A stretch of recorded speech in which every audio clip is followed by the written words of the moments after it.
ما در مجموعه برخوردهایی که در این چند شهر صورت گرفت مجموعاً یک چیزی حدود 1825 نفر ناچار شدیم دستگیر بکنیم توسط نیروهای مختلف در همه شهرها. 135 نفر عناصر اصلی و محرکین و اونایی که موجب اغتشاش و درگیری و برخورد بودن اونها دیگه پروندهشون تشکیل شد و تحویل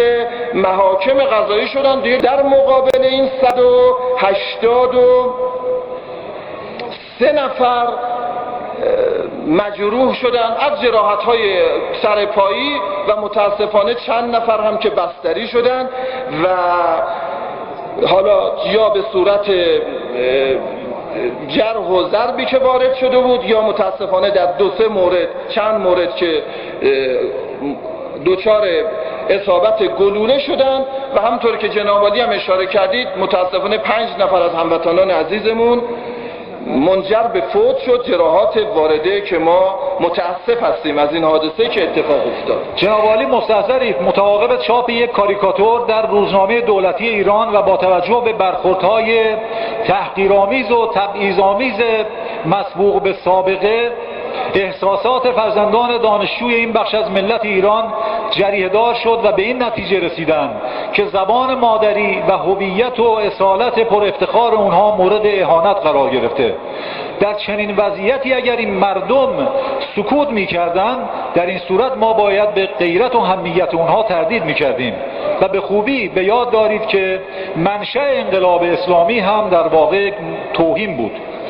لذا دانشجویان ابتدا در دانشگاه‌ها به روش کاملا مدنی از طریق برگزاری اجتماعات اعتراض‌آمیز اعتراض خودشون رو به هر گونه تحقیر و توهین اقوام ایرانی و خصوصا جامعه بزرگ آذربایجانی بیان کردند، اما متاسفانه به جای اینکه مسئولان دولتی به تذکرات مشفقانه ما مبنی بر عذرخواهی از مردم به شناسایی علتها و رفع اونها توجه بکنه و به جای اینکه رسانه‌ها و خصوصا صدا و سیما با انعکاس نظرات و خواسته های قانونی دانشجویان معترض از قدرت تخریبی این اعتراض بکاهه و مانع از تعمیم اون به بیرون از گروه بشه و به جای اینکه مسئله به نحو مقتضی حل بشه چاره کار رو در پاک کردن صورت مسئله دیدید و در نتیجه تظاهرات به خارج از دانشگاه‌ها کشیده شد بدون آنکه این اعتراضات و تظاهرات مردمی خللی به مبانی اسلام وارد کنه و یا حتی بدون اینکه به کسی توهین و یا به جای خسارتی وارد بشه. نمایندگان اجازه فرمایید نمایندگان با وزیر کشور صحبت نکنند. متاسفانه پاسخ بعضی از ماموران و مسئولان تحت امر شما به این اعتراضات مسالمت آمیز حتاکی ضرب و شتم با قمه و قداره و زنجیر و چوب و چماق و در شدیدترین وجه اون تیراندازی به سوی مردم بود.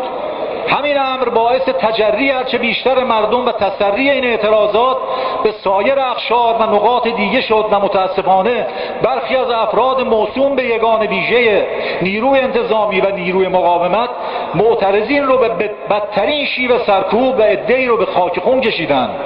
چند نفر که نوعاً وابسته به خانواده‌های ایثارگر هم بودند در نقده و یک نفر در مشکین شهر کشته شدند. یک نفر در اثر تیراندازی مستقیم یکی از افراد وابسته به یگان ویژه به شدت از ناحیه صورت مجروح شد که نهایتاً 2 چشم خودش را از دست داد و متاسفانه به دلیل تعلل و بی‌توجهی شما در معالجه این فرد همین فرد به یکی از کشورهای بیگانه پناهنده شد. چندین نفر به شدت و وجیح‌ترین روش مجروح شدند. بسیاری از افراد خانواده‌های محترم و شریف مورد حطاکی قرار گرفتند و در مواردی حریم امن بعضی از خانواده‌ها روزانه و شبانه و نیمه شب حد حرمت شد. نیمه شب وارد برخی از منازل محترمین شدند و آقای سادات موسوی در برابر دیدگان وحشت‌زده همسر گوش بده و پدر و مادر فرزندانش از رخت خواب بیرون کشیده و به همراه خود بردند مسئولیت ضرب و شتم مردم و تیراندازی به سوی آنها که به جرح و قتل تعدادی از شهروندان منتهی گشته به عهده کیست و با کدام مبنا و مجوز قانونی چنین دستوراتی صادر شده؟ با عنایت به اینکه برقراری هر گونه حکومت نظامی مستلزم کسب مجوز از مجلسه، برقراری حکومت نظامی موقت در بعضی از شهرها و جلوگیری از رفت و آمد مردم عادی با کدام مبنا و مجوز قانونی صورت گرفته و بالاخره مبنای برخی از دستگیری ها چیست و تاکنون چند نفر مجروح و مقتول ما در و دستگیر مجموعه شدند؟ برخوردهایی که در این چند شهر صورت گرفت مجموعاً یک چیزی حدود 1825 نفر ناچار شدیم دستگیر بکنیم توسط نیروهای مختلف در همه شهرها. مجموعه دستگیری ها بود. البته افرادی هم بودند که مقصر نبودند،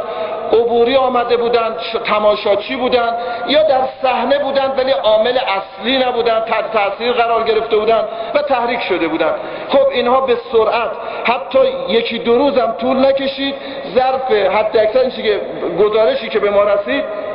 کمتر از 3 روز اکثر این افراد آزاد شدند. شناسایی‌هایی که انجام داده بودیم با اطلاعاتی که از قبل داشتیم اینها تنظیم شد، مقامات امنیتی و اطلاعاتی و انتظامی اطلاعاتشون تکمیل کردند. 135 نفر عناصر اصلی و محرکین و اونایی که موجب اغتشاش شد، درگیری و برخورد بودند اونها دیگه پروندهشون تشکیل شد و تحویل